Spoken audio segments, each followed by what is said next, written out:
पिछले दिनी रिलायंस वालों ने एक दावा किया कि उनका ये जो कृषि कानून है इनमें कोई इंटरेस्ट नहीं है। वो ना तो कॉन्ट्रैक्ट फार्मिंग करने जा रहे हैं और ना ही जो अनाज है उसे परचेज करने जा रहे हैं।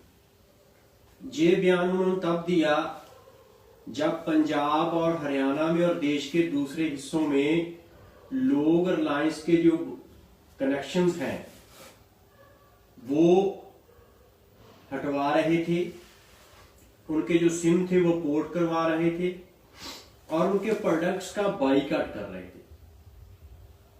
तो उस घाटे के चलते उन्होंने ये स्टेटमेंट दी। लेकिन अभी इस बात को एक हफ्ता भी नहीं गुजरा कि रिलायंस वालों ने अपनी कहीं बात के बिल्कुल विपरीत जाते हुए कॉन्ट्रैक्ट फार्मिंग शुरू कर दी। एक तरफ दुनिया का सबसे बड़ा किसान आंदोलन चल रहा है, दिल्ली को घेरा ढाल के लोग बैठे हैं। आज हरियाणा में सीएम खट्टर की रैली नहीं होने दी। देश में लगातार आंदोलन बढ़ रहा है, दुनिया में लगातार इसकी सपोर्ट बढ़ रही है। लेकिन आज आप सबके सामने हमें वो जानकारी लेकर आई है जिससे आप समझ सकते हैं कि इन कृषि कानूनों से जो हम प्रचार करते रहे, लोगों को बताते रहे पिछले 6 महीने, वो सच होने जा रहा है। कर्नाटका के रायचूर डिस्ट्रिक्ट में रिलायंस लिमिटेड वालों ने,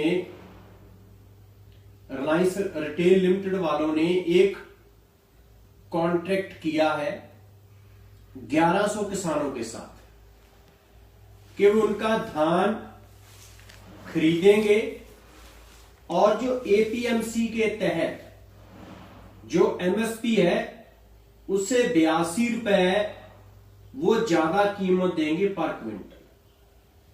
तो पहली तो आशंका हमारी वो सही साबित हुई जिसमें हम वो कह रहे थे कि जो एपीएमसी के तहत उनको 8.5% टैक्स लगाया जाना था, वो अब जो एपीएमसी एक्ट को बाईपास करके मंडी खुलेगी उसमें वो टैक्स नहीं लगेगा, जिससे उनको जो टैक्स के रूप में उन्होंने पैसा देना था वो बचेगा और वही पैसे का एक हिस्सा वो किसानों को ज्यादा कीमत देंगे ताकि किसान उनके पास अपनी फसल लेकर आए और धीरे धीरे एपीएमसी जो मंडीज है उनमें अनाज ना जाए और वो मंडीज धीरे धीरे बंद हो जाएंगी और उसके बाद अनाज खरीदने के क्षेत्र में उनकी मोनोपोली हो जाएगी।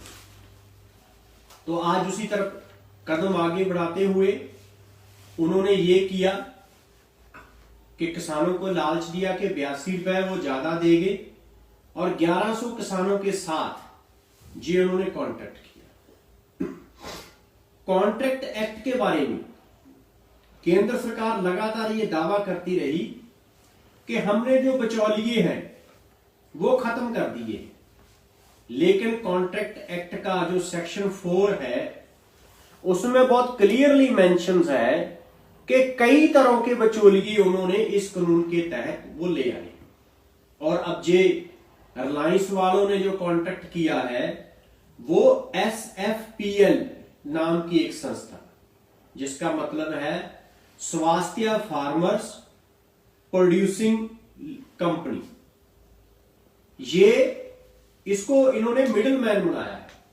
यानी कि रिलायंस वालों ने सीधा कॉन्ट्रैक्ट नहीं किया है किसानों के साथ, SFPC के तहत ये कॉन्ट्रैक्ट किया है। तो पहला बिचौलिया तो ये हुए। आगे उन्होंने क्या किया कि जो धान की कीमत दी जाएगी किसानों को, उसकी जो क्वालिटी असेसमेंट करेगी वो एक थर्ड पार्टी होगी। तो ये भी एक बिचौलिया है।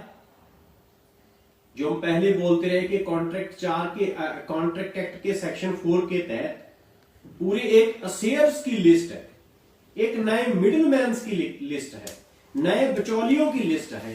ये 2 बिचौलिए अब तक इस एक कॉन्ट्रैक्ट में आ गए। अब ये आप सभी देशवासी जान लीजिए कि जब 3 कृषि कानूनों के खिलाफ हमारी लड़ाई चल रही है, उसके दौरान कर्नाटका के रायचूर डिस्ट्रिक्ट में ये जो रिलायंस वालों ने कॉन्ट्रैक्ट किया है, ये उन लॉज के तहत होने वाला पहला कॉन्ट्रैक्ट है।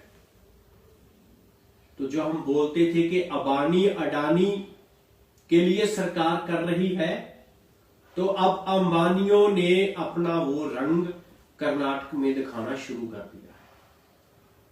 ये पहला कदम उन्होंने बढ़ा दिया है। तो धीरे धीरे ऐसे ही वो आगे बढ़ेंगे और देश लूटेंगे।